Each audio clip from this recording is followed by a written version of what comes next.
What's up, guys? Burnout Box episode 37. Man, I've been... You are on it. On it. Well, I guess I haven't been here for 2 weeks. I had to come on strong. Yep. It was awful. You always come on strong. I do. There's so many jokes we can make, not enough time. Yeah, I missed it for 2 weeks. Like, it's been so horrible. Like, I've just been going home right when I get off at 5 o'clock. Do you know what to do? No, I don't. Like, it's an extra 2 hours of my life I don't know what the hell to do with. It's awful. But, obviously, Rebecca... I've been doing the damn thing You've been doing the show, exactly, without me, which was okay. But, we're back. It's normal. But we have a guest, obviously. So, we will introduce Wesley, and then I'll let Wesley tell his story. Absolutely. My name's Wesley Hogue. I'm from Jacksonville, Florida. Big race fan, owner of a, I guess you can call a semi-race car, as well as I'm here representing new Smyrna Speedway. And I'm going to talk a little bit about what we got going on, and as well as a few weeks ago we had one of our spectator races, and we had a spectacle at one of our spectator races, which you can actually catch this Saturday. We're going to have another spectacle as well, so absolutely glad to be here, guys. Which, that's a great time for the record. I've used to do it I had a Lincoln Mark 8, some of you know, some of you don't know, but I had a Lincoln Mark 8 with a Cobra swap and a bunch of other fun stuff. The Mark 8 was so much fun. But it's a cool car. It was a cool car, and it was my grandpa Mustang. Like, I'm 6'7", I still fit in it, it was a good time. But I used to do the spectator races actually where that video is rolling, but we'll get back to that. Chris kind of jumped the gun on that. Why are you smiling? We'll get back to the video in a minute. But I will have to tell you, Slab Shack chimed in. Yep. Rebecca, he says, I've seen 3 Coyote Swap Chevy trucks. Coyote Swap the world is real. Really? Coyote Swap everything, dude. So the funny thing is Wes is actually... Chevy guy. Chevy guy. So, but guys, bring it. But you know what? I've owned quite a few Mustangs. It's just always was a dream of mine to own a Corvette. I'm below the age of 50. I don't have arthritis yet. So it's okay. All of us want to overpay for a car. Can be out here and buy a Mustang with a little bit of money. That was Justin's dream too. He desperately wanted. Whoa. We got to talk crap on both of you, because you and Justin both wanted Camaros. We both wanted Camaros, and somehow ended up with Mustangs. Neither of us could find them. I couldn't find manual trans in my price range, and he did not want to wait because, hey, what 16-year-old kid wants to wait for their first car? So yeah, we both ended up with Mustangs as a last resort. And I was just a lucky rich kid, and my parents gave me a car when I was 14. Well, I had to work at Pizza Hut and earn my car, and Justin had to sell blow pops. Well, now we're at first car stories, so go ahead with yours. Well, you know, I had a 1990 Plymouth Laser was my first car. Wow. It was an $800 car. I bought cash. I was working in a factory making small rocks into big rocks in upstate New York. Okay. And I bought this car complete cash. Little did I know that you're supposed to test drive a car before you buy it. Oh, wow. And the bands were shot in the transmission, so I only had one gear, and that was drive. So and it had no exhaust, so I sounded like a 5.0 going down the road, but I sounded like a freight train doing like 5 miles an hour. So a lot of fix-it tickets in my little small town that I lived in for that car, but that was my first car, and then I ended up working my way up to a Mustang. I'm not that good at balance. I can't really surf that well, so I thought I'd try crowd surfing. So I went and bought me a Mustang, and I noticed, that still wasn't the best for me. So I had to go over to the bow tie side of things. Oh, okay. All right. Brian Mocker is you and your Yugo. We've talked about your first car. I think that was a joke, though. Yeah, no, the crowd surfing, like, I feel like there's videos of every kind of car out there crashing the crowds. However, Mustang people do it best. I don't know what to say. We do everything the best. To attest to it, it's because your Mustangs do have a lot of power at a smaller dollar amount. Yeah. Your younger cats can go out and get a nice 5.0 for much cheaper than a Camaro or a Corvette, and that young cat gets into a car that he can't control, which we'll go over later. Well, see, here's the thing I like about the Mustang over the Camaro. When I'm driving in my Mustang, and I know I'm going to change lanes, and I look over my shoulder, I can see that there's a car at my right rear quarter panel. You see, and then when I get in the Camaro and I'm driving along the street in my Camaro, and I turn, I say, oh, there's nobody over there. Crunch. That's why the Camaros never make it to the crowds, because they've already totaled their quarter panel on the way to the car. That's what the loud pedal's for, man. You hit that pedal and make sure no one's there. Who needs a mirror? Loud pipes save lives. I'm pretty sure 18 Mustang with active exhaust is louder than 18 Camaro. I hope so. I'm pretty sure actually the developer of the Camaro at Chevy outlined why the Mustang outsells the Camaro and that it's beating the Camaro. It is, and that is something I can attest to. The 18 Camaro is no joke, and any trim that it comes in, it's definitely a powerful ride. And who wants a Camaro anymore these days anyways? I mean, they're almost in that boat category with your Challenger and your Charger. I'm glad we agree on that. Yes. I'm going to go get some food for later while we're doing the engine teardown. Yeah. You want some catfish? Catfish. I get it. No, seriously. What do you want for drive-through? Anything plain.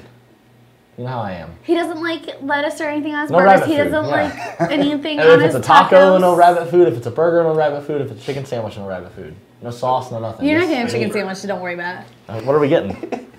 Sorry, guys. Hold, please. Maybe Taco Bell? Taco Bell? Taco Bell? I'm down. Just soft tacos with just meat and cheese.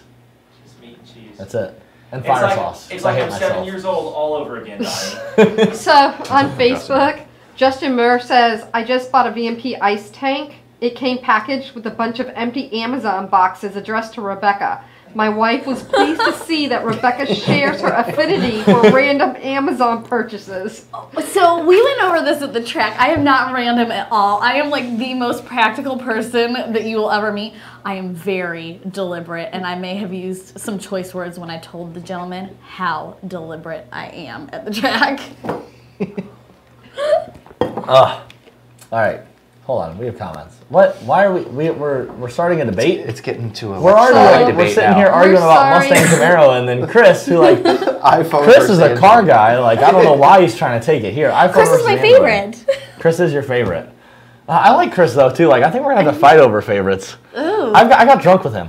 I got hammered. I got white girl wasted. Like literally, he's one of our customers. It might be beyond favorite at this point now. Yeah. We he was one of our customers. He's like, hey, you guys should come to Atlanta for Grid Life. It was about a month ago. And literally, we did like Thursday night. Like we're all sitting around the shop, and Justin's like, hey, I think we might want to go to that Grid Life event. And Rebecca's like, sure, if you want to go, honey, I don't care. And I'm like, well, if you guys are going to Grid Life, I'm freaking going. And sure as hell, we get up there, and the Chris Collin, who comments on all our videos, he's a faithful watcher. He was messaging us. He was like, hey, I'm at the concert. It was like 9 o'clock at night. Hey, I'm at the concert. And I killed like a 12-pack of Twisted Tea in a period of 3 hours. And then I went down there and bought a couple shots with him. And I don't really remember getting back to the RV. Apparently, I came in fairly quietly. I had a great night with him, though. But it's not really a debate. iPhone's way better, obviously. If you have green text message bubbles, half the time I won't even text you back. Hence why Carrie doesn't get a text back from me half the time. You always text me back. We always talk on Facebook. That's true, we do always. And there's still blue bubbles. That That's is why true. you still get text back. That's true. Aaron Clancy over here on YouTube's chiming in. He says, I've driven both. The ZL1 SOEC on Camaro has so much grip to the road and handling. However, the Coyote, in his opinion, is better for horsepower build, and I really love both cars. I think that's a very fair assessment. And they go hand in hand. I believe the Coyote is beating the ZL1 in weight is one thing, as well as suspension. I've gotten driven both, and I was happy with the Coyote. When you're inside a ZL1, it feels like you're in a 1,000 horsepower tank that just is ready to go. But cornering it's nothing like it is in a Coyote. I can't.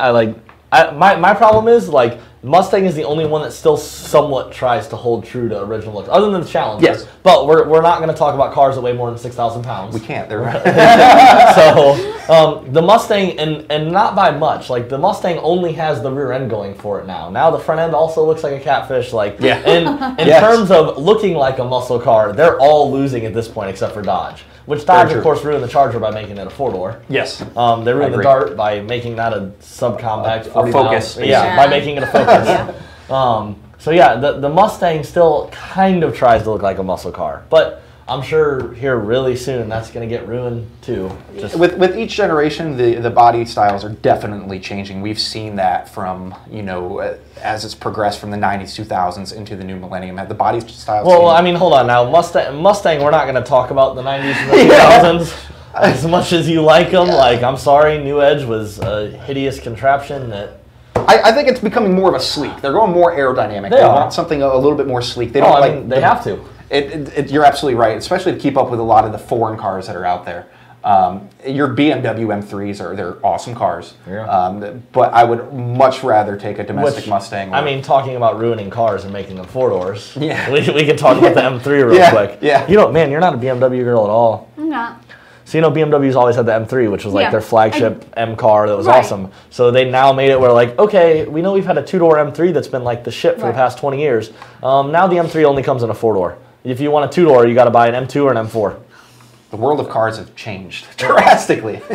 Look, Ford is planning on coming out with a, we've covered it before, I don't know if you guys have seen it on the show, but Ford's planning on coming back out with the Mach 1, and it's going to be a hybrid SUV. Why? That's like the Eclipse is coming out, and it's the same thing. Look at the Blazer. Crossover. Exactly. Look at the Blazer. They're bringing back the Blazer, and it looks like a Jeep Cherokee. At this point, why not just change the name? Come out with something. Well, and the Galaxy came back as a minivan in Europe. Did it? Oh yeah, you're right. You're right. We saw that too. The Ford Galaxy. It just doesn't make sense. And I saw one in person. In Scotland, I saw one in person. I was like, oh, it's real. It's terrible, and it's real. Here's the reason that they can get away with it. Because other than the 5% of the world that we're all included in this room that actually gives a shit, are we out of focus? Nobody. No, I don't maybe know. not. Probably I'm just not loading. My laptop is like built for getting dropped, not necessarily for perfect screen. Not as much for performance. It's waterproof, goddammit. But no, the rest of the world doesn't care. Like, you know, the 50-year-old guy that's shopping for a car that his dad had a Mach 1 when he was a kid, like, oh, okay, I can go get this SUV, it's a Mach 1. He doesn't care. Like, it doesn't hurt his feelings at all. Right. You know, they look at the Camaro and, hey, it doesn't matter that it doesn't look like a 69 Camaro anymore. Right. It's a Camaro. My dad had a Camaro. Just has the name on it. I agree. I totally agree on that. Oh, man, Luke jumping in and killing you here. Can you fit your golf clubs and cane in your Corvette? That's not the only thing I can fit in there, but we won't go there. I like your style. Oh, and believe it or not, to attest to it, the Vet actually has a lot of space in the trunk. I could easily tell you about a Saturday night how I found that out. But other than that, the Vet has a lot of space in that trunk. How much space are you going to keep with the next body style Corvette? Well, you know what? I've been looking at that mid-engine Corvette, and I'm not sold on it yet. I see Ferrari when I see that. So that's the exact conversation we had. Yeah, or Fiero I see when I see that body style. So here's my argument, and it's pro Chevy. Chevy needs that next level performance car. Yes. And the Corvette's always been in between, like the Camaro and the Ford GT or any of the... And I think the Corvette needs to go there. Now, could they have kept it looking a lot more Corvette-ish? Yes. Absolutely. Why they needed those giant scoops on the side, I don't know, because that killed the look of the Corvette. It did. They basically kept the same front end and then just said, okay, from the back now you're buying a Ferrari. Yep. And you know what? And that's something like, I don't know if you've seen the Super that's coming out now. I'm not a big fan of the new Super body style either that's coming out. Check out the new Super body style when you get a chance. Awesome car. It's going to be powerful. But it's a gaudy looking car. Same thing with the new 2020 Corvette. It's a gaudy looking car. It does not look like that Corvette. When you see it out in the street, if you see a Corvette out in the street right now, either it's a C1 to a C7, you know that Corvette. A lot of kids, as myself, grow up idolizing, like, that is such a cool car. I want one of those when I grow up. Fortunately, I still haven't grown up and I was able to get one. Sure. But the C7 I wasn't a big fan of that when it first came out, but it did grow on me, and fortunately I was able to get one. But one thing I can say about the C7 that they did a wonderful job in is the interior. The interior on this car is way different from the C6, C5. It was actually designed by the Air Force, where you feel like you're in a cockpit. It has a lot of bells and whistles too, which is pretty cool compared to the C6, which is a very bland cockpit inside. Now, I mean, I don't know about Rebecca, but I will say my favorite feature on the Corvette has always been the headlights. But then again, that's because that's all I really see when I'm driving around in my truck. So well, that's because everybody's afraid of you running them over. Whoa, my truck's not that, but no, we give them the gap juice. You got something, Carrie, I can tell. I see it in your eyes. Aaron says, speaking of this, will VMP ever have a blower swap for, say, the 5th gen ZL1 or LSA in general? So I'm not going to say never. We would love to expand. We're never going to say never to any performance part that we can expand that we see a market in. A GT350 Supercharger. Well, I might say never to that. I was going to cover on that. Michael, if... let's cover LS gentlemen first. We'd love to expand into GM markets, and we are looking at doing that first with tuning. That's definitely how we get a good handle on the technology and the research and development that goes into building a good supercharger kit. And it's something that we're looking to do in the near future. A supercharger line, however, is a far ways out, but we are constantly wanting to expand. Yeah, I mean, just so you guys know, anytime there's interest in any product, any upgrades we can do to any car, of course, we're all ears open. Obviously, we're in the business of making the customers happy and increasing performance any way we can. We're busy doing what we're doing. Exactly. And that was actually one of the first questions when I walked in today was, when is GM going to come in? Because you guys, this is a great facility here. I would love to see some GM products. Right now, I believe the only ones in this area, at least the Jacksonville area, that does anything with GM is AJ with Anonymous Calibrations, AJ Lee. If you have a GM ride and you need a tune, he's a cool guy to go to in Jacksonville. He tuned my Corvette. If you have a Mustang you need it tuned, this is obviously the place to go. And one thing about this place too that's really cool is the fact that you guys have a mobile dyno. Like, we do. You don't see that everywhere. Like, a dyno that comes to you. So actually, the funny thing is about it, they don't make mobile dynos. There's no such thing. You can't go anywhere and buy a mobile dyno. You have to buy a dyno and then build a trailer around it. Yeah. So that was all. And how many have you guys built? This is the 7th one. This is the 7th one. That is crazy. And we built it while I was pregnant with Orion. I was like, this is the 5th baby. Orion will have to be the 6th baby. Like, it's Line-X. It's it is the nicest one. Like, every single one we built has been nice, but like, it's just like this progression and evolution of it. Well, sure. Every basically. Justin is very, very, very, what can I do better? Even as he's in the process of making it. So every time he builds a dyno trailer, he's like taking notes on, I should have done this. This is what I'm going to do different next time. And I'm like... And you're like scared to hear the words next time. Justin Forrest says if they bring the GNX back, I'm quitting. With Justin Forrest, he actually has a really sweet GT500 I bet would give your Corvette a fun run. And you know what? And that's one thing I love seeing is... with my car being naturally aspirated, I love going up against other naturally aspirated cars because, superchargers are awesome. I absolutely love them. However, as I talked to you before, I'm kind of in the between of which one to get. But when I get a chance to go up against a nice naturally aspirated car, or even a car that's still right around the same power as I am with a supercharger, I'm always down to have some fun. Believe it or not, I really don't have that much experience drag racing other than messing around in the streets. Sure. I've been all road course and circle track, which we're going to talk about. Is your car stick or auto? It is stick. It is stick. It's do you roll race or you dig? Both. Depends what tires are on. I'll run you in the truck from a dig. I would have to put on the other tires. Other than that, we're doing 50 rolls, 50 or 60. Yeah, no, can't do that. I drive a 6,000-pound F-150. Yeah. Like, come on, you got to give me something. Yeah. You're in a Corvette. I'm in a full steel body truck with a 6.5-foot bed. I totally understand. No, digs only. My favorite thing to do has been oval racing, which we'll get to about the spectator racing. It's because it's different because most of your guys you see out here, they're doing either they're doing autocross, they're doing drag racing, or they're basically what most of us have access to. Exactly, and that's one thing that as we'll speak about the spectator racing, it's a cool aspect and the cool discipline of racing that you get to do with the vehicle that you don't always get to see out on a racetrack. Sure. Like that.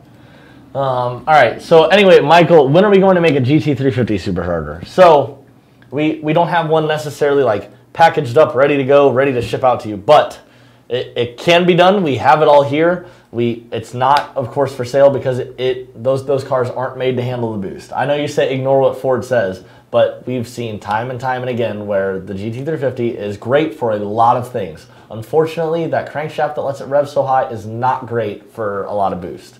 So could we do it? If you called and you really, really, really begged and you understood what you're getting into, sure, give sales and support a call. At the end of the day, we'll work with anyone, try to help them out and get whatever they want accomplished. But I will say, I'm sure you've heard the horror stories, seen the pictures yourself. That flat plane crank is not too happy with boost. All right, read through all these comments real quick. Then we'll get back to circle track racing. Sure. I'm gonna have to stop wearing my VMP hat if you guys start making government motors products. Chris Collins says he likes you. To answer Chase Baker, yes, I have. For those that don't know, I own a liquid wrap company, and I got to sponsor JD Motorsports, which Ross Chastain, NASCAR driver, drives for. And I became very close to that team, Ross Chastain, Garrett Smithley, and at that time, another driver that drove for them, Harrison Rhodes, as well as a lot of their crew members, Jay Lopez. I got to talk to Ross since he won at the Xfinity race not too long ago, which was really, really cool. Shout out to Ross Chastain and his family. They're local here in Florida. They're from South Florida. They are watermelon farmers. But yeah, I got to talk to him. He's a really cool guy. He's down to earth. And I really hope in the NASCAR world, Ross Chastain gets that break that he deserves. There's nothing like seeing a guy that has tons of talent that's stuck in average equipment. And no matter what aspect you're looking at, and that's seeing him in better equipment and seeing him go out and win, I was tickled pink. But yeah, I got to talk to him. He's pretty cool. Speaking of NASCAR, I absolutely had the best time of my life watching the NASCAR race last weekend. Chris, do we have any clips from that? You have photos. Okay. So, for those of you that don't know, Charlotte is a very, very important race on the NASCAR circuit. This year they just said, hey, we need a little bit more fun. Basically, we're trying to keep viewership involved. How do we do that? All right, screw it. Let's put all these guys on a road course they've never, ever, ever raced before. And as you guys can see from the picture, it was just as glorious as they predicted, unfortunately. I don't think a single team owner went home without $100,000 of damage. Yeah. So that picture is kind of funny because I've lost, that's called the bus stop, for those of you that don't know. On a road course, whenever it was a bus stop. On a road course, whenever you have a rather long straightaway and cars that are getting a little too fast, you have a bus stop, which is where you're going straight. You come in really quick, it's really hard, you come back out, and then you get back on the straightaway. And the bus stop rings home to me because I have lost a mirror on a GT4 Club Sport Porsche in the bus stop at Daytona. So I know how ruthless it can be just by getting a little bit out of whack, and I lost a mirror going past one of the yellow cones. Clearly the guys at NASCAR tested the boundaries a little bit further than I ever did because they literally all plowed that wall after the bus stop. It was 7 cars, I think you said. Yep. And hey, you know what? Shout out to NASCAR for moving that wall back before the Xfinity race. They moved it a good 4 to 5 feet back because each car was just killing it. I mean, you're going, I don't know, 150, 160, then having to slow down so much. And way they would have to take that right-hander, they were just sliding right through it. They were just hit that wall, and it was like whack-a-mole. It was just that wall was coming out and just nailing them. And some awesome footage from it. Luckily, no one got seriously injured. Bubba Wallace always finds a way to wreck his car in the most spectacular ways, and he did not disappoint in practice. But kudos to NASCAR. They're always about safety and making the racing great. I wasn't a big fan of the Xfinity race. I felt like it was a little timid. It wasn't as glorious. Exactly. But boy, did the Cup race show up on Sunday. Yeah, for sure. Shout out to Kyle Larson on never giving up. Which actually, so Rebecca and Justin are not NASCAR fans by any means, but I'm like, guys, you should have watched this race last weekend, and they're like, why is that? So then I pulled up this I was doing an actual race last weekend, so I wasn't. You were doing an actual race. Yeah, we'll roll into that next. I wasn't going to watch anybody race. I was going to do the race. I pulled up NASCAR's Instagram, and I'm like, okay, well, check this out. Like, I'm just showing her and her husband, like, we're literally there plowing in that wall and then going all 4 tires off the ground because they hit so damn hard. Amazing. It was nuts. It was a crasherama. All right. Let me hit some comments, then we'll talk about you racing. So Ian had a ProCharge Nitrous GT3, ProCharge and Nitrous. You really don't care about that crank. Dear Lord. ProCharge Nitrous GT350 in the shop the other day sounds good, but I still feel the price is too much for a modern day Mach 1 badge as a Shelby. Just don't get the Oh, wow. Ouch, you're just, Stick it in and twist it. I mean, I wouldn't say it's a modern day Mach 1. I feel like that's an unfair parallel to draw, as the OG Mach 1 didn't really have the suspension and whatnot. It had better sway bars, had a little bit better shocks, but it wasn't GT350. It had 4-valve heads. It did. It had 4-valve heads, but it still had crappy cast crank, 6-bolt crank, and it didn't have Ford's 8-bolt crank, and it didn't make as much power. Whereas the GT350 has its own completely engine that has CNC factory heads. Makes quite a bit of horsepower for a naturally aspirated engine, and handles better than the Acura NSX around Laguna Seca and the Lexus LFA. Oh, and I'm pretty sure better than the ZL1 and the Corvette.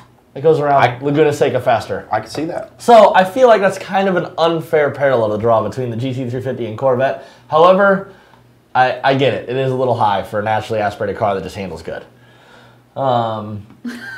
Luke Bonzani, how many GT350s are going to be traded in for the GT500 in 2020? I'd say half. I agree with half, at least. If you're in the market for a GT350... Half might be a low percentage. If you're in the market for a GT350, wait till GT500s hit the dealers, because everyone's going to be wanting that. And probably at a good price, too. Oh, yeah. Max, I think Dale would approve. Absolutely. All right, Justin Forrest. All right, we're going to hit this, and then we're going to talk about you going racing. Justin Forrest, what's your opinions on comparing NA vehicle versus a boosted vehicle? It's not comparable as far as I'm concerned. You always hear, well, if I boost on a Coyote, I'd spank you. Okay, well, then I'll put 8K into my car as well, and here we go. Okay. If I could speak about that, you're kind of comparing apple to oranges almost. I mean, Somewhat. you're going to make so much power NA, and then that boost is going to add so much more. I mean, it's one thing to say, yeah, we'd have a good race, but if you're the boosted guy talking crap to somebody that's NA, it's well. So here's my argument. As long as you're not going around like, okay, I'm the fastest. Like, if NA guy, because there's plenty of NA guys that think they got something hot, and it doesn't matter you're boosted, they still want to talk shit. So Justin Forrest has a supercharged GT500, of course, that has quite a bit done to it. It is a very, very nice car. Sounds so rowdy. I love how this car sounds. It's actually in the shop right now because they're putting new wheels and tires on it and some carbon fiber stuff for them. So on comparing NA versus boosted, I get what you're saying on how like the NA guys will be like, oh, well, if I had your supercharger, that's bullshit, because why didn't you just buy a car that's already supercharged, or why don't you already have the supercharger? Yep. So on your argument of how do I feel about that, yeah, shut the hell up. Like, all right, you want to talk shit? Let's race. So you know in Ultra Street? Yeah. Yep. In Ultra, you can have like a bunch of different power adder combinations or not power adder. You can be a big block Chevy NA, and you get weight brakes that are, but they do achieve parity, which, I mean, speaks to somebody's ability to build an NA car. Sure. For sure. But yeah, I mean, like my car with the 2650, you have to be 3050. Turbo combinations, depending on the turbos, 3,000 pounds. Nitrous, they get a huge weight brake, and then NA cars get a huge weight brake. Huge weight brake. Yeah. Yeah, I mean, on the whole, okay, I'll put 8K into my car as well. Yeah, that's two different complete worlds. Like a supercharged Coyote, sure, that we're making 600, maybe 700 wheel horsepower, whereas a GT500, where that Coyote, if we're making that 750, trying to max out the blower, which $8,000 we really didn't do quite that much. Like all we did was supercharger. We don't have much money for supporting mods. Whereas your GT500, if I've got $8,000 to throw at a GT500, I'm buying a bigger blower, I'm putting headers on it, and we're making 750 plus. And that GT500 is very happy at that 750 plus. It'll still go to 150,000 miles. It's gonna be reliable not caring. and daily hit at that point. Oh yeah. Oh, he said exactly later on, so he's agreeing with me anyway. Jamie said, any experience with the 5.2 Illuminator? I didn't know they made a 5.2 Illuminator. So no, I have none. A 5.2 Illuminator? Isn't that what's going in the GT500 essentially?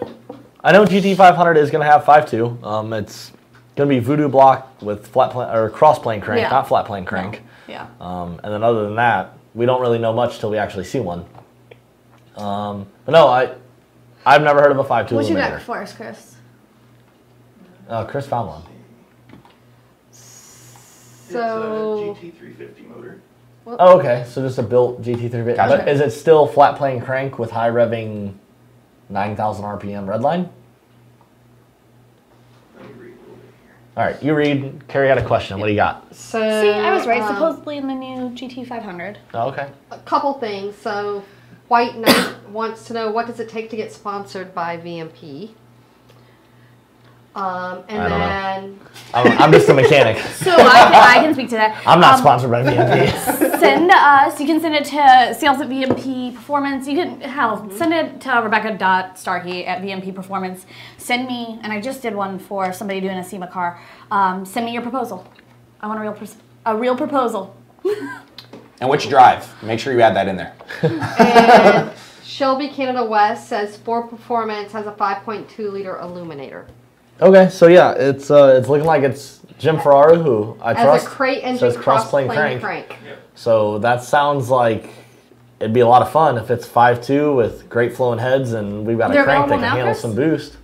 They're available now? Yeah. With Cobra Jet intake. I guess I know what I'm buying when my truck blows up. Only 20,000 American dollars. Oh, well, shoot, yeah, definitely getting one of those. Oh, but all right, we were talking about going racing. We'll talk about your racing experience last weekend, then we'll talk about your racing experience. So, start with you, though. What were you doing last weekend when you abandoned me for Burnout Box and took it on the road and ran away? I abandoned you. I actually invited you to the race. I had work to do. It's not like I didn't want to go. I had cars to build.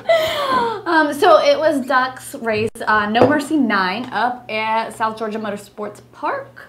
And Radial Race, where I raced Ultra Street. I guess they're like calling it Ultimate because everything was Ultra this weekend. Okay. But I had a really tough weekend in a lot of ways. I had this terrible upper respiratory infection, worst one that I've had in a long time. And then the car, we still did not have the converter figured out when we got. I think we're good. We said, okay, that's fine. Well, first thing Thursday morning, they said, we're not doing any testing. We're going right into Q1. So I was like, oh, this car's not figured out. Let's go figure it out during qualifying. And so we went, and the converter, like, I just spun. Like, we thought we were getting close at Orlando, and it became evident that we were not nearly as close as we thought we were. Which, I mean, we did just put a completely new converter in it. Yeah, we went to this 10-inch FTI converter. And we just struggled with it. We had a bunch of people looking at data, Justin looking at data. He has gotten so good at his suspension tuning at this point. But we just, like, it was doing things that I've never seen it do. Like, I've never seen it do this specific geometry that we were seeing on the back wheel axle. And finally, after 2 runs maybe, somebody's like, you know, maybe the sidewalls on those ET Street R's are worn out. I was like, oh yeah, maybe they are. So we went over and had new tires mounted at the Mickey Thompson booth, and they were super fast and super helpful. And the guy's like, yeah, you are throwing a shit ton of torque at that thing, and your car's heavy. The sidewalls are probably done. Let's just get you fixed up. So we got that taken care of, and then gosh, it started, we had one qualifying run on Friday, and we came up to the lanes for the next one, and all hell broke loose with the weather. It started raining. And it sprinkled, so I left the car in the staging lanes. Well, then we went back to the, and my intercooler pump had failed on my first qualifying run on Friday. So Cletus and a couple guys from the shop were bringing me an assortment of intercooler pumps to get me back going. Well, while we're back at the trailer waiting for them to get there with the intercooler pumps or for us to run, I was just going to make a 60-foot pass and see what happened without the intercooler pump. And it just rained so badly. While we're in the tent and it's pouring rain, I get stung in the lip by a bee. Oh, my Lord. It literally like this weekend was not going good. It was awful. So I'm like, I toasted my car by failing an intercooler pump. I can't get it to hook. I get stung in the lip. My lip swelled up. I get really, really swollen with bee stings. It swelled up to like 4 times the size. It looked like a water balloon. I finally, after like 20 to 30 minutes, I had treated myself in the motorhome. I was like, I'm going to go to the EMTs and see if they have some steroids to give me. So I went to the EMTs, asked them for steroids. They gave me Epi and steroids. And then they were like, you have to go to the hospital. And I was like, I refuse transport because I have to race this car. I'm like, I'm feeling better. And they're like, do you promise you'll go like after you get to race the car? Yeah, yep, sure. Yep. I promise I'll go. So I just monitored my own pulse and sat on the couch for the rest of the night, but it poured the rest of the night. I never got to run the car. Went into Eliminations 1 with a car that did not hook, but did have a working intercooler pump thanks to Cletus and the guys from the shop. But I had to drive my car out to the road that's like 4 miles away to get the intercooler pump. So the car made an 8-mile trip. It's the longest trip it's made in a long time. Well, I mean, you ran True Street. The car used to do 30-mile trips around town. It'll do it. It didn't care about 4 miles. No, it didn't. But after the night I had, I cared. Yeah. So it was a hell of a weekend. So Saturday, Justin's like, I think we're getting really close to have this figured out. Let's go home and go to there's a private rental on Sunday. Let me find out if we can get in on this private rental. I'm like, I've had enough. And she's literally texting me like, no, this car has disappointed me. Like, I'm over it. I don't think I want to go racing tomorrow. I'm like, I don't feel good. I'm done. I'm done. It's 90 degrees and I'm done. Well, we finally got out there. We made 7 hits. On the 7th hit, the thing freaking hooked. It went on 118. And it's like 4:30, and the guy's like, if you guys can get it turned around, we'll get you one more run. So we turned the car around, went a 117 60 foot. It was great. 117 60 foot. For those of you at home that don't go to the drag strip and you don't know what the hell that little time slip means, 117, that means 1.17 is how long it took for her to get from not moving at all to 60 feet. I want you to think of how far 60 feet is. We're going to put a G-meter in the car with all the new stuff we're Oh, doing. that'd be cool. Yeah, that'd be interesting to see. Yeah. Yeah, I mean, like, Yeah. you really gotta, like, imagine that. 60 feet, you're getting there in basically 1 second. A second and a tenth. That's nuts. That's when you really put that in perspective. Just in your street car, when us that screw around in the street, when you hit the gas at that red light, 60 feet. How far 60 feet is. That's in a less than semi-truck. a second and a half. That's a semi-truck. That's crazy. Yeah. That's crazy. I ended up very happy with the weekend after not being happy with the weekend. Very unhappy. Very, very unhappy. So MGT92 Cobra 1 says, I have a 10 GT500 that makes 660 to the wheel with 6,000 miles on it, babied all its life. What year GT500 iron block is the strongest between 07 and 10? How much rear wheel do you feel would be safe to run? 07 to 10 is about all the same. Yeah. I would tell you, if you're going to pick one, go 07 to 09, just because in 10 we call those the redheaded stepchild for a reason. Ford basically started putting knock sensors in. They started putting wideband in, but they didn't really get it all figured out and finished up, so they kind of just threw it in there and said, here you go.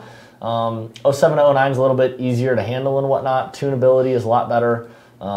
So since you're not getting any advantage out of the 10 block, because it's the same thing, go 07 to 09 if that's your range you're looking at. You got anything else? Nope. Or we'll roll right into, okay, Wes. So we talked about her racing, which your car will be back Mod Nationals. That's pretty Where much. will that be at? South Georgia Motorsports Park. It's only mod motors. Veterans Day weekend. Yep, it's November Awesome. 9th through 11th. It's basically the biggest mod motor race there. It's in the country. It's all mod motors, everything. There's a truck class, then there's every class from like, I think 12.0 or 11.0 index all the way down to full-blown drag cars that are tubbed back to half all Pro the fun mods stuff. and all Yeah, that pro good mod. stuff. Like, Awesome. It's everything. It's if you're into Fords, if you're into drag racing at all, it's the race to be at.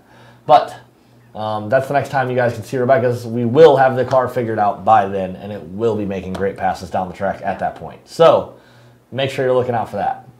But talking about a different kind of racing, Wes. Now you kind of started talking about the what you're into, and obviously it's not a straight line. We don't necessarily have a 60-foot time for you. No, that's a little different. Here at New Smyrna, we have the New Smyrna Speedway, what's literally almost right across the street from here. Yeah, for those of you that have been to the shop. You'll hear cars going off in the distance. It's literally New Smyrna Speedway is right across the street from us, and we can hear the cars running on Fridays and some Thursdays, depending on when they're testing. So it's really close. It is. Rusty Marcus, the new track manager there, has brought back spectator racing this season. It was actually up in the air if it was going to come back, but luckily he brought it back. And we got to explain that here for the folks at home that don't know, because a lot of them, not necessarily everyone watching is Florida. Yeah. Spectator racing is where they have circle track racing. There are professional classes, whatever they run, and then literally like halfway through the night, they're like, hey, you guys want to race whatever you drove here, go grab it from outside, put on a DOT helmet, and you can go around the circle track with whatever the hell you drove here, whether it's a Chevy Cavalier or a 2017 Corvette. We don't care as long as you don't care about rubbing bumpers. It's basically your standard NASCAR loving rednecks, just best dream ever. Whoa. Is what it is. Easy on the rednecks here. It's basically, if you're a fan of racing, if you've watched racing, it's a great Saturday night. It is, Donnie's absolutely. only a fake redneck. I am a fake redneck. And the good I'd thing rather is, listen to two-wheel drive. It's probably your cheapest way of racing, because you don't have to build a race car to go out and do this. You can show up in whatever the heck you show up in, as long as it's not a motorcycle or a convertible. You can show up and you go race. And it's pretty cool what we do out there. As you said, there's your regular racing, your regular series that race out there. And then what we have in the middle is the spectator racing. It's something that happens about once a month. It's a spectacle I'd say about 4 or 5 times, or once a month throughout the season, depending how the schedule goes, that we do this. And what ends up happening is you have one-on-one races that are just head-to-head competitions, single elimination, just to see who's fast and who's not. How many laps those? That's just one lap. Okay, because I think I could do that. Yes. Like, yes. I've really been thinking, like, I should take the truck out there. The problem is, obviously, my 36s that weigh 102 pounds apiece, my brakes are not going to like me slowing down for 4 corners. But I know I'll eat up anyone on the straightaway. So I'm really thinking about it. It's definitely, you know, we've seen everything from, as you were saying, a little Chevy Cavalier that was supercharged. Oh, wow, that's yes, cool. He was pushing a whole 300 horsepower, which is not bad out of not bad out of a 2,000-pound Cavalier. To a lifted old Chevy pickup, like old 70s Chevy pickup, lifted, going out there running, and doing quite well in that Chevy pickup. Wow. At one point taking the lead by going onto the apron through 3 and 4 to pass the leader. One of the sketchiest things I've ever seen, I promise you. Oh, God. But we do the... Hopefully nobody from my insurance company is watching right now. Yeah. If you work for Progressive, just close Facebook. You really need to. But yeah, we do one-on-one races to just kind of see who's fast, who's not. And the winner of the one-on-ones, they get a prize. There's a cash prize for it. Yeah. And then they take all of us crazy individuals and they put us all on the track at the same time for 5 interesting laps. Very interesting. And it's something where I myself, I've done it since 2016. I had a car I used to do it back then, and then I decided to bring the vet out this year, and it was kind of nerve-wracking. I was like, man, this car probably will cost more than every other car out there. Like, what am I doing? Because if you wad up your car out there, you know, as long as you sign that paperwork, as you have to sign before you walk in, all the track cares about is you getting that car off their track, so they can continue with their night. That's on you. So you're taking a chance there. And a few Saturdays ago, I'm going to say this, and I don't mean to come off cocky, kind of am. I've yet to be beaten. There, okay. And, all right. And well, we can fix that. I've been beaten in the one-on-ones because I don't take the one-on-one serious. You know, they're just one-on-one racing. Get me in my pack.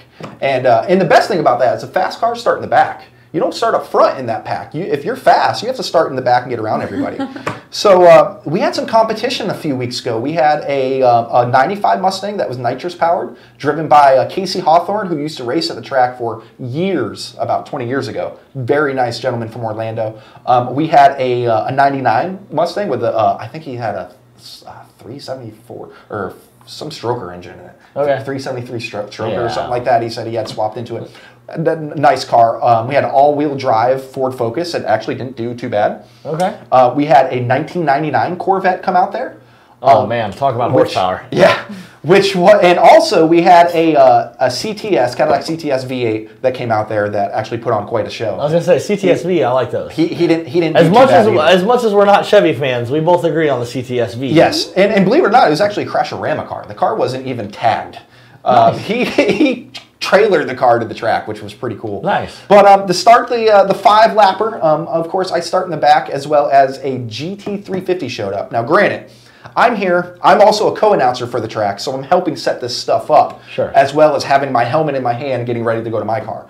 I'm getting everybody's names and their information, and this kid comes in, this beautiful 27 GT350, just rumbling, sounding louder than my car. And I got long tubes and a cam. Like, my car will rattle some windows, and this car was impressive.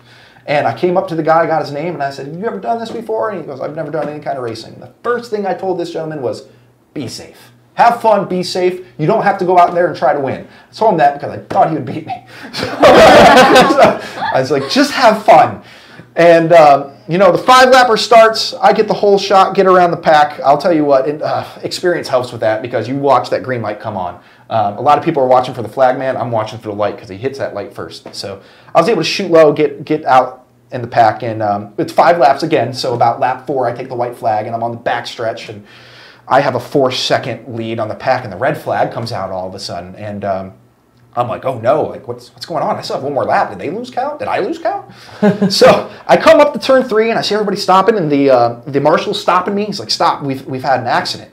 And at this time, my girlfriend's racing on the track as well, and I'm kind of, that's the first thing I think is like, I hope she's okay. Yeah. And then I seen her little color shift 1996 Camry in front of me. Okay. Like, all right, she's cool, she's in good shape. And there's just a plummet of smoke on the front stretch in the grass. And I was gonna say, Chris, roll the clip. And go ahead and roll that clip. And I see this beautiful red GT350 in just a plummet of smoke on the front up stretch. in the wall. And as you'll see here on the clip as well, he just loses it off turn 4. And how this happens, and this is just my interpretation of how it happened with my racing experience, he tried to get low on a car coming out of turn 4, and he smashed the gas at the same time that he turned left. And, which will magically kick your ass end out. It will, especially if you don't have traction control on. Yeah. And I don't think he did. And he came off the corner, and I never heard him lift off the gas. Oh. But he just sat on the gas. Which, I mean, is probably good because then the car would have snapped back anyway and then put him in the wall up on the top side of the straight. Exactly. But at that moment, every single Mustang meme came true in front of our eyes. Oh, God. No, there was no crowd involved. Come on. The crowd was fine. They were in the grandstand. It was absolutely Justin. He did more than sent it. He sent it and left it. Because, I creeped So I'm assuming he had you guys tow it out to, like, the road, and then he called insurance, right? No, not at all, because insurance won't cover that either. And that's what I'm saying. Tow it out to the road up against the median in the road, and then be like, oh yeah, I don't know what happened. That's what I would have done. But again, if you work for an insurance company, shut this down now. Yeah, please. Go away. We don't like you. One of the most entertaining parts is I'm parked in Hampton Inn Victory Lane in New Smyrna Speedway, and I'm watching them tow this car off. And as the tow truck hooks on and starts pulling them, rear end brakes. Oh. And all you hear is a psh, and you hear the crowd just in a collective, oh. Like as if the guy didn't have it bad enough. You see this car just fall out, just falls all out. And I'm doing my Victory Lane interview, and the only thing I'm thinking about, because being a racer myself, I'm honestly terrified for this kid, because he just hit a wall at a good 60, 70 mile an hour. Oh yeah, that hurt. I'm hoping this guy's okay. And I seen him get out of the car, and I know myself, if that happened to my car, I would have had him stretchered out, because I would have went into a straight panic attack. Yeah. But it was an experience like none other. And speaking of that, we're doing it again this Saturday night at 7:30. Wow, he rolled right in that. Holy crap. We are doing this. Ready to go. We are doing this. All right, this was horrible. This guy wrecked his car. It was awful. By the way, come on out Saturday and do it with your car. Here's the cool thing about it. And as I was saying, when you go out there and do it, you don't have to be out there trying to win the race. You can just go out there with your street car and have some fun. And if you want to see more footage of it, check out Speedway Video. Tom that works at New Smyrna, he does a great job on YouTube. Speedway Video, he records all our races. He's the one that got the action of that accident, as well as all the action around the track. Speedway Video is the place to be. But as a spectator watching that, because I'm not racing this week. the vet's retired. Yeah, I'm done. I'm ready to. That was enough. I've got plans this weekend. The McGregor fight's happening, but I'm already like sitting here and my head's shuffling. Like, okay, spectator races are happening. I can put the truck on stock tires and I can hurt some feelings. The good thing about it is I myself and Ryan Stevens, the main announcer at the track, we get to sound. Or we get to sit there and watch it. We get to hear everything. We're up in the booth and we get to get the full effect. And I'm excited to do that during the spectator race. I don't have to worry about getting my car home in one piece. I get to watch y'all worry about that. And but it's such a spectacle from the grandstands as well. And I kid you not. We get so much crowd reaction out of those spectator races. Oh, yeah. Almost more than the regular racing that's going on. Granted, they put on a heck of a show every series that run. Oh, for sure. But it's one thing to watch a super stock or a late model hit the wall because he's about to fix his car and be back next week. Yeah. But you see a GT350 hit the wall with no roll cage and just the helmet on. And at impact, when you saw that footage, you see a big white poof of airbag pop up. It made me think of, which granted we don't have this footage ready to go, but did you ever see the video of when the Raptors first came out? Guy jumps his black Raptor, like 80, 90 foot, and he hits the ground, and you watch all the airbags go off. Yes, absolutely. It was just like that. That man, and it's one thing if you're just your casual race fan, you watch NASCAR from time to time, but it's another thing to go to an event. And luckily, here locally, New Smyrna Speedway has a NASCAR home track. And we actually have an event coming up on October 20th. It's called the Clyde Hart Memorial. We're going to have a large late model 100 lapper up, as well as the trucks will be there running a 50 lapper. Two of the top series that run, because that's where your stars come from, or series like that, as well as your normal super stocks and bombers running. But I'll tell you what, when you drive your street car and you're drag racing people on the road and everything like that, it's nothing like strapping in and going into the bankings. Where a G meter is great. When you're heading into a corner at 100 miles an hour and you're sitting like this, it's a rush. Oh, it truly is. So I've done, which I can speak from experience, I think, out of this room. I know you've done a lot of this stuff. I used to work for a Porsche IMSA road race team. Oh, nice. So I've been 190 around Daytona in a GT4 Club Sport Porsche and a GT3 Cup car. Like, and yeah, there is no other feeling than hitting that banking at like, which granted, road course on Daytona, you only enter like turn 1 doing like 100 because you just came out of the road course. But I mean, turn 2, you're in it. You're doing like 140, 150, 160 at 30 degrees. It's retarded because the car just holds itself to the ground. That banking does so much for you. It's nuts. You can't explain the feeling. It really is, and it's also one of those things where you gain a appreciation for the ones that go out there and do it. Yeah. Because it's not as easy as just taking left turns, especially and the driver that GT350 learned. You can't just hit the gas and turn left. You know all about it, because I mean, obviously, her and her husband had a Boss 302 road race car, which I don't know, did you guys ever do any tracks with banking on? I know you hit a lot of road courses, but... All I ever did was you did Amp and Sebring. Okay. I did Amp first, and I love that track because it's like a little go-kart track. Yeah, it is. Yeah. So, I mean, but still, even still, you know what it's like to go into a corner at freaking 100 miles an hour and just feel that thing plant and go. On the banking, it's a completely different story. Yeah, absolutely. And definitely, if you get a chance, come out. This Saturday night, 7:30, we're going to have the regular show going on, plus the spectator races. If you don't want to bring out your street car, that's fine. Come out and watch the show. Come out and watch some other guy crash. Yeah, exactly. And it's only $15 to get in. And then if you want to go the next week, you get $5 off on your admission, which is a pretty cool thing that they got going on. But yeah, that was my 7th spectator race that I've ever been in. The first wreck. Well, lucky number 7. It was, yes. It's the first accident in one of the races that I've been in. And it just kind of brings to a realization, like, holy crap, this can actually happen. And it's like, holy crap, like, this guy is in a $60,000 Mustang, and he wadded it up like a piece of paper. Yep. And it was, it became just a joke around the track. Sure. And I got to talk to the guy. The gentleman's name was Robbie, really nice guy, and I got to talk to him after the race. And luckily, fortunately, he wasn't too worried about car cost. He wasn't worried about that. He was going to take what was salvageable in that car and put it into another car. Okay. So that is a bright side to it. He's fortunate enough to, I guess, have a car like that and be able to take the pieces out. Good for him. I'm jealous. Yeah, man. I'll tell you what. But yeah, heck of a show. Come on out. Heck yeah. It was definitely. And the cool thing about the spectator racing is you're not just going out there doing it for the heck of it. There's actually cash prizes. For the one-on-one racing, there's a cash prize, and if you win the 5-lapper, now that I'm not participating, you actually have a chance. I don't know about all that. Easy there, naturally aspirated Corvette. Like, we got plenty of stuff literally laying around here waiting for the opportunity to break some hearts. I would be okay easy hot rod. If we did a charity event. I would be absolutely cool with bringing that car out for a charity event and bringing it out of retirement. If you guys got something, I mean, now this is no bullshit. Like you want to say we have a chance. If you're not there, you show up. I can make sure we get over there with something to break your heart. So easy there, hot rod. It needs to be broken at this point. Well, let me know when. I'm not saying I'll be the one driving, but I can make sure something happens. You'll be recording, I'm sure. So Mike is saying that he's at Ford right now. Just finished testing the 18 GT. He said the 10R felt crisp, but seriously lacking in power down low. We have tuning available for 18 now, don't we?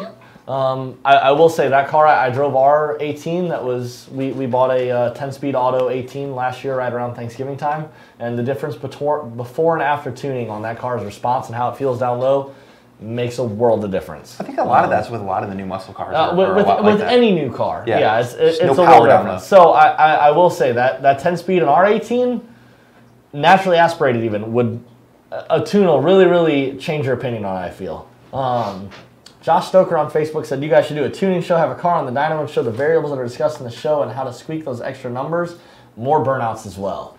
Burnouts I can make happen. I got a lot of burnouts videos. You of course can ask any if you're just looking for general information on how to get more horsepower of whatnot, just something to watch. I guess we don't necessarily have something available like that right at the moment. But of course, any question you guys have about anything on opinions on does this get me more power, that get me more power, you can always ask here or also on Tuning Tuesday. That's at 1:30, of course, with Justin and Joe. The other thing is we have been talking about doing a day in the life of a tuner video that will be like a reference type video and just out there. But yeah, I mean, I like that idea. It's kind of in line with the idea of the day in the life of a tuner video and anything else like that. Like we want to keep on making content. So tell us. Justin Forrest, I'm not reading your comment out loud, but you made me laugh. Josh said Joliet just watching an ACR Viper lap the whole SRT. Oh, well, yeah, an ACR Viper should lap the whole. Better. Like, yeah, or it needs a driver mod. That's the flagship. I mean, it's supposed to beat everything else. But, all right, guys, it's 6:59. I think before I roll into anything else, we're about out of time anyway. Me and Rebecca got some work to do out in the shop. Anywho, yes, we got race cars to build. God damn it. So, we got race cars to unbuild first. To unbuild, yep. Yeah, that's true. But Nutella isn't good. Oh yeah, you're right. You're right. We were supposed to talk about Nutella. Yeah. Nutella isn't good. Nutella is amazing. Well, all right, Chris, how do you feel about Nutella? No. No, Justin?